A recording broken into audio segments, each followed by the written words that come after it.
नमस्कार, आपण पाहत आहात आलमगीर न्यूज लाईव्ह 24। सत्यशोधक साहित्यरत्न अण्णाभाऊ साठे बहुउद्देशीय सेवा फाउंडेशनच्या वतीने जिल्हाधिकाऱ्यांना निवेदन। बोल्लेगाव गांधीनगर येथील बेघर कुटुंबियांना स्वतःचे घर भेटण्यासाठी जिल्हाधिकारी कार्यालयावर मोर्चा। बोल्लेगाव गावठाण येथील शासनाच्या जागेत रमाई आवास योजना राबवावी, बाळासाहेब वाघमारे। मोर्चे बोल्लेगाव गावठाण येथील सर्वे नंबर 87/1 अ पैकी क्षेत्र 2 हेक्टर 5 आर ही जागा महाराष्ट्र शासनाची असून ती शासनाच्या ताब्यातच आहे। त्या जागेवर मागासवर्गीय व अनुसूचित जाती जमातीचे 150 ते 200 कुटुंबीय गांधीनगर बोल्लेगाव गावठाण येथे सुमारे 15 ते 20 वर्षापासून भाडेतत्वावर रहिवास करीत आहेत। त्यामुळे त्या जागेवर गोरगरिबांचे घरकुल योजनेअंतर्गत रमाई आवास योजनेसाठी उपयोगात घेऊन योजना राबवण्याची मागणी उपजिल्हाधिकारी राजेंद्र कुमार पाटील यांना सत्यशोधक साहित्यरत्न अण्णाभाऊ साठे बहुउद्देशीय सेवा फाउंडेशनच्या वतीने निवेदन देण्यात आले।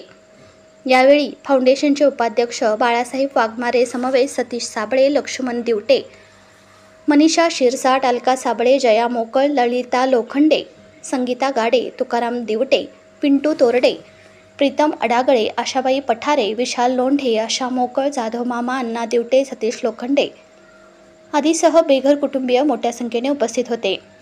दिलेल्या निवेदनात म्हटले आहे की गांधीनगर बोल्लेगाव गावठाण येथे 15 ते 20 वर्षापासून भाडेतत्वावर राहत असून हे कुटुंब बेरोजगार आहे। त्यामधील काही कुटुंबातील व्यक्ती हे भंगार गोळा करतात, मजुरी हमालीची कामे करतात। वेगवेगळ्या प्रकारे ते आपली उपजीविका चालवित असून त्यांना राहण्यासाठी स्वतःचे घर नाही, भाड्याच्या घरात राहून भाडे भरावे लागतात। तरी त्यांच्या उपजीविकेत पैसे कधी मिळतात तर कधी मिळत नाहीत। अशामध्ये भाडे भरणे त्यांना परवडत नाही। तरी बोल्लेगाव गांधीनगर येथे महाराष्ट्र शासनाच्या नावे असलेली पडीक जागा सुमारे 1 एकर रमाई आवास योजना, पंतप्रधान आवास योजना, यशवंत आवास योजना राबवण्यासाठी घरकुलासाठी मिळावी अशी मागणी जिल्हाधिकाऱ्यांना दिलेल्या निवेदनात करण्यात आली आहे। माझं नाव बाळू वाघमारे।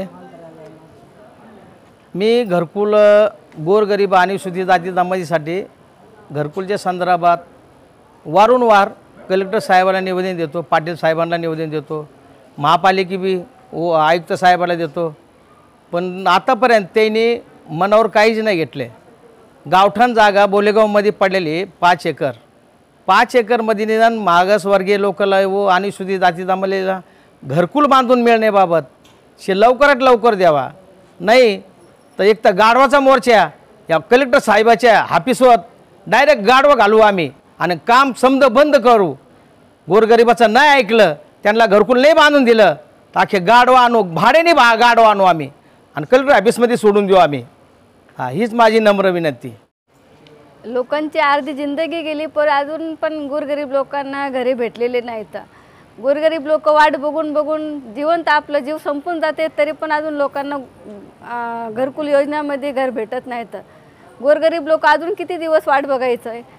मोदी सरकार देतो देतो म्हणतो, अजून पण त्यांच्याकडून गोरगरीब लोकांना फक्त अधिवेशन आलेले आहेत, पण गोरगरीब लोकांना घरं तर काही भेटलेलेच नाहीत।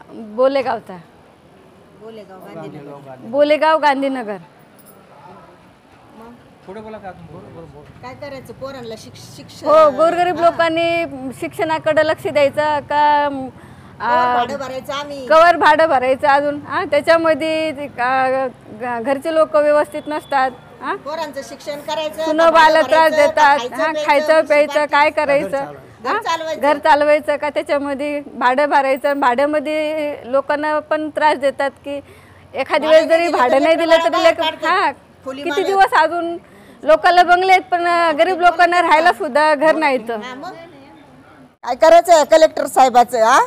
आम्ही भाडं भरायचं का खायचं प्यायचं काय करायचं? आम्हाला किती दिवस झाले आम्ही चक्रा मारू मारू जाम झालोय। भाडेकरांना ते खोली मालकाला पैसे नाही गेले तर लेकरं बाळा आमचे बाहेर काढीत्यात। काय करायचं यांचं कलेक्टर साहेबाचं? गाढवाचा मोर्चा घालायचा का याच्यावर मग ऑफिसवर? त्यांना बंगले म्हणून काही वाटत नाही ना, गोरगरीब लोकांना राहायला सुद्धा घर नाहीत ना। गावठाण जागा पडलेली आहे तिथं, आम्हाला शासनाची आम्हाला द्यायचं तिथं कवर इथं चक्रा मारायचे आम्ही। कामधंदे आम्ही काचा पत्रा इचून लेकरा बाळांचे पोटं भरितो।